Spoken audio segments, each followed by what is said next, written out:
reçu le prix de l'innovation au Salon des maires en 2024, l'année dernière. C'était vraiment une grande fierté inattendue. Par rapport aux autres, on n'avait rien à vendre, on voulait juste proposer une idée et faire en sorte que cette idée se multiplie à l'échelle nationale. Et on a été primé pour vraiment quelque chose d'innovant.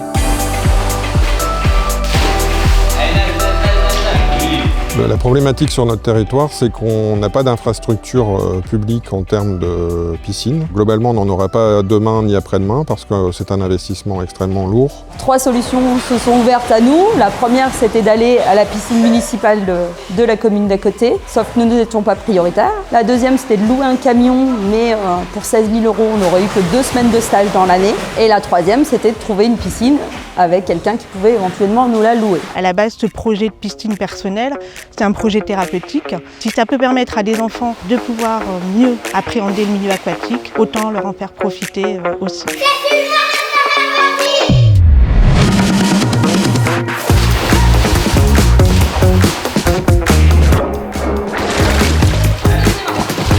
Donc les stages aquatiques, concrètement, qu'est-ce que c'est? Ce sont des enfants qui viennent par groupe de 4. Les enfants sont pris en charge 1 heure par jour, pendant 5 jours, avant de passer leur test d'aisance aquatique sur une piscine de la communauté urbaine d'Arras, qui est juste à côté de nous. Le principe du stage, c'est pas vraiment de leur apprendre à nager, c'est surtout de leur faire appréhender le milieu aquatique. Souvent, les premières étapes les plus importantes, c'est vraiment d'apprendre à entrer dans l'eau sans avoir la peur qu'ils ont souvent au début. Et puis on est vraiment à côté d'eux, autour d'eux, et ils ont la chance d'être dans cette piscine. Et en fait, ils sont dans un environnement très particulier, très calme. Et comme disent les enfants, on est comme à la maison.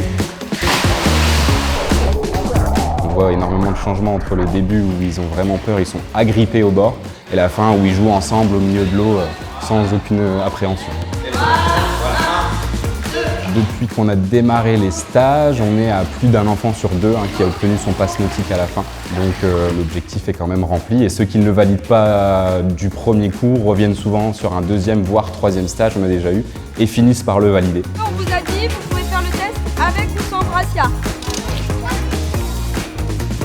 Cette semaine, j'étais à la piscine, j'ai appris à nager. J'ai appris à sauter, faire une étoile sur le ventre et sur le dos. Et là, t'as quoi dans la main? Mes 2 diplômes. Tu nous montres?